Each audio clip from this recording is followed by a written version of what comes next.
Good morning, good evening, good afternoon, whatever time it is that you happen to be tuning in, if you are tuning in. This is Nathan McClung, the commissioner of the League of Legends and Jesse 2018 League.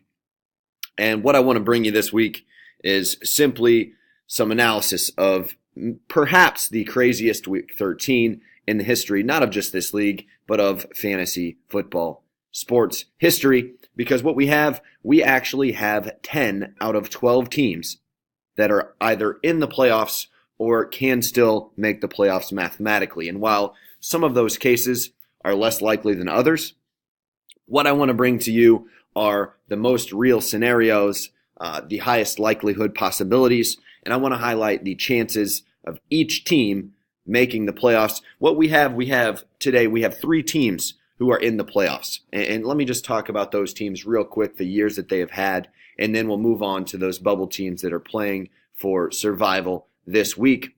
The first place team in our league is the Lollipop Guild. Jason Stuffle has had a fantastic year.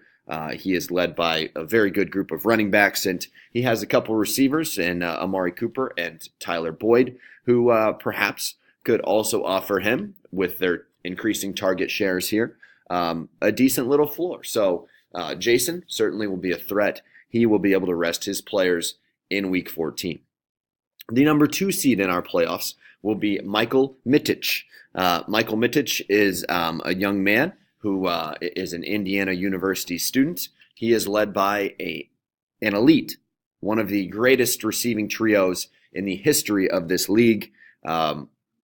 He's just fantastic. The pass first offense, he's a receive first fantasy team because he is led by those receivers. Marlon Mack, Carlos Hyde, a couple running backs as well for him. Interesting, his team is not dissimilar to Jason's, but it's almost built in the reverse. The one difference between Michael and Jason is Michael, has Andrew Luck, a guy who has just been phenomenal. But be remiss not to say that Jason does have Zach Ertz, one of 2 or 3 tight ends who's actually worth a darn this year. Our number 3 seed in the playoffs will be, he 100% ordered Magic Mike XXL. This is Marcus Kelly. Mark is back to us this year after an absence. He decided he would return, and we graciously accepted him. Marcus he's battled this year. He's paid attention. He's enjoyed the league. He has talked the trash.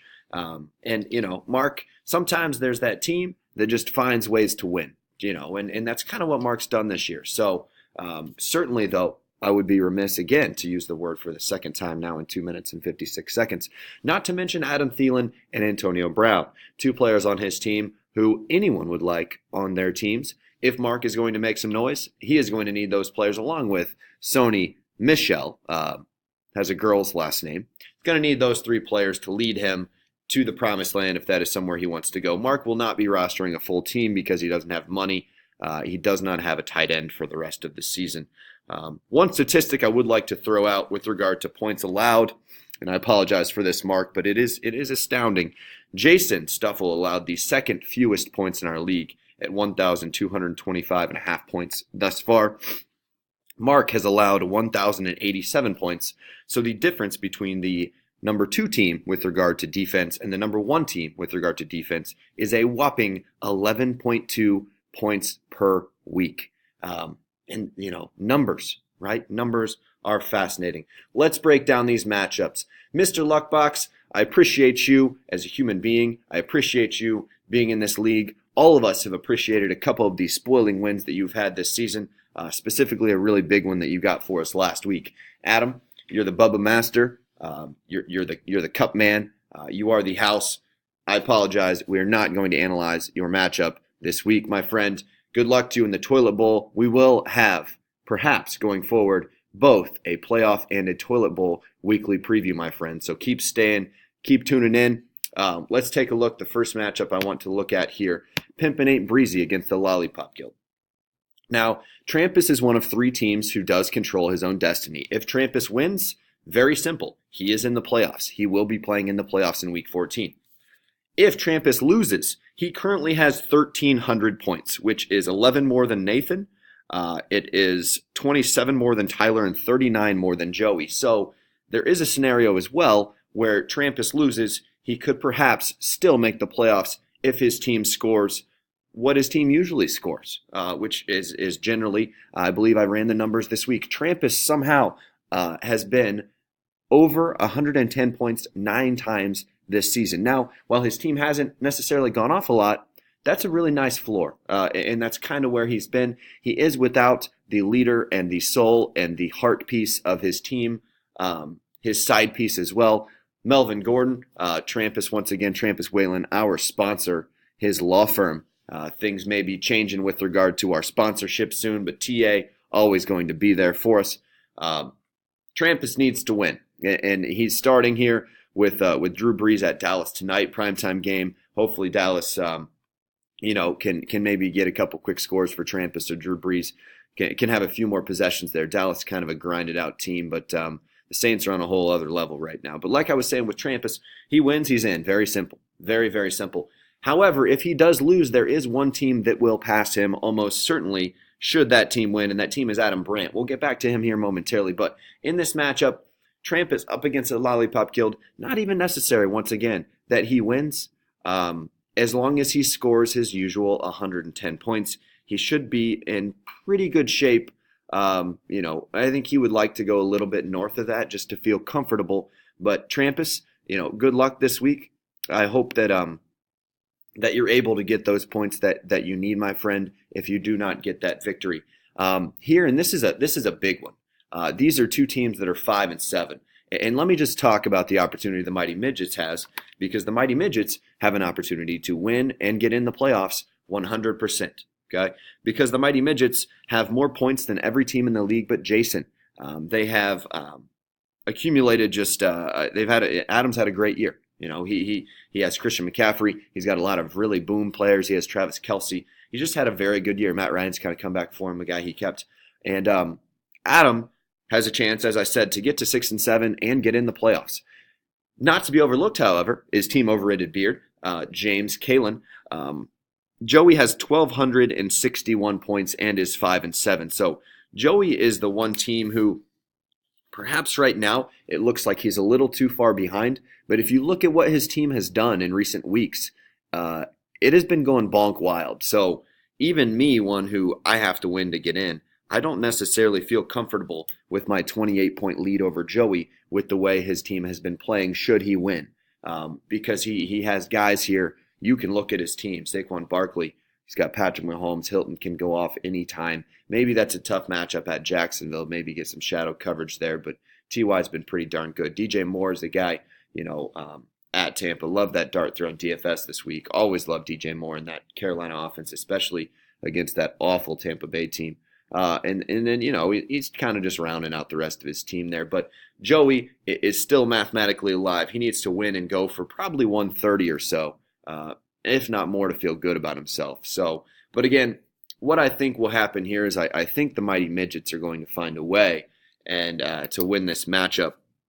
I just foresee that happening. So I think we have Jason, we have Michael, we have Mark, and I think we'll have another playoff team in the Mighty Midgets and Adam Brandt. And congratulations, if that were to happen, Adam, on making the playoffs. You have had a phenomenal year, my friend. So here we go. We have Marcus playing against Patrick. They will have a matchup, and it will not matter. Moving on. Good luck to both teams. One in the toilet bowl, one in the playoffs. Simply simple victory against the Butt Buddies. And this is another big one. Mostly for Tyler. The Butt Buddies, as you see, they are 5-7. A large majority of our 5-7 teams do still have a chance, if not an outside chance, to make the playoffs. They realistically are not one of them due to a lack of sufficient number of points to win a tiebreaker. A team that does have a sufficient amount of points is Team Tyler, living simply simple. He has 1,273 points, which right now puts him 27 behind Trampus, who we've kind of predicted may fall to Jason and be in that 6-7 range. So Tyler will need to have a big week this week. So he needs to win. He needs to outscore my team, should I win, by only 16. So I think that is very doable. But the bigger issue for him is going to be to get up to what Trampas will have should Trampas lose, and that is 1,300 points. So I think for Tyler, perhaps a difficult play-in scenario here, because what he needs really is he needs Jesse to win against Juice Me Up, which very likely could happen. And he also needs, realistically, to outscore either one of two things: Trampas by roughly 30, or also additionally not have Joey upset Adam Brandt, because it's very likely that team could be an issue for Tyler as well. So Tyler's my chances for him right now hovering right in the 22% range for the playoffs. Just think that there a lot of things have to happen. That said, you have a chance, Ty, this week, and best of luck to you, my friend. Last matchup, I believe, we have Shake and Bake against Juice Me Up, and this is one where my assistant to the commissioner redid the schedule this year, and he said, "Hey man, we play each other twice, one of which is in week 13, so always a matchup the troops get up for." Unfortunately, Leonard Fournette threw a punch, and that's not good for me. That said, I think some of Jesse's projections may be a little bit high, but take a look at his running backs. Real solid there, especially the top two. Lamar Miller, I don't know how many times he's going to run for 97-yard touchdowns, although I did hear prior to his 97-yard touchdown on Monday night, the last running back to have a 97-yard touchdown was Lamar Miller. With regard to the quarterback matchup, certainly I prefer my side here. And again, this is basically a win and Nathan is in scenario, because if I win, it will eliminate Jesse. Trampas is 10 points ahead of me, roughly. So I would either need to outscore Trampas should he lose, or outscore either Tyler or Joey. And I have pretty sufficient leads there. Jesse really doesn't have a ton of points, so Jesse is also in a must-win scenario. Should Jesse win, he has a 100% chance, controlling his destiny, of making the playoffs this week. Should Nathan win, I want to put my percentage right in the 85% range. A lot would have to happen for me not to get in the playoffs. I do think Adam Brandt will be a team that jumps me. I think that Trampas will very likely stay ahead of my team, but then it's looking like Tyler or Joey would have to catch up, and I think the odds of that occurring parlayed with my opportunity to back into the playoffs should either Adam Brandt lose or Trampas not score a sufficient amount of points. I think if I win, I'm in a pretty good spot here. That said, I like Jesse's team this week. I think this is going to be a very difficult spot for me. So because of that, here are my 6 playoff team predictions.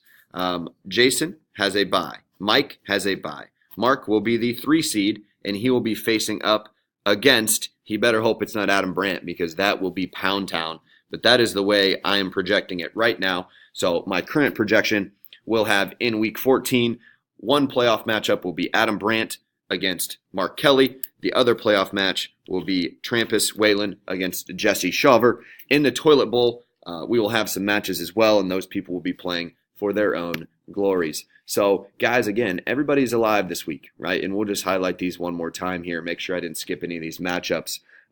We'll kind of start from the bottom left corner. Tyler needs to win and score a bunch of points, 130 minimum. Marcus is in. Patrick, thanks for playing.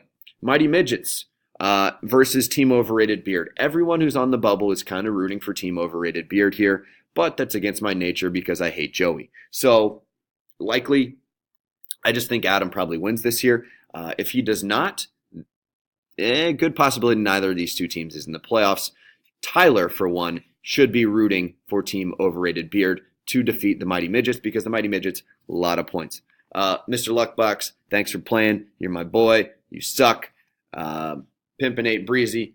Again, we kind of talked about that earlier. Has 1,300 points, more than all the 5 and 7 teams except for the Mighty Midgets. So his playoff percentage likelihood, pretty high up there for Trampas. And again, even without Melvin Gordon, he has Austin Eckler, so he's going to be all right there. Jason, congrats on the bye. Jesse, it's going down, baby. It's going down in the DMs. It's going downtown. It's going down. Anything else? Meet me in the club. Yeah, right. Anyway, guys, have a good week, and it's going to get wild. It's going to get wacky, perhaps wet, and certainly wild. Boys, it's been a fun season. The previews will continue next week, even if Juice isn't dancing.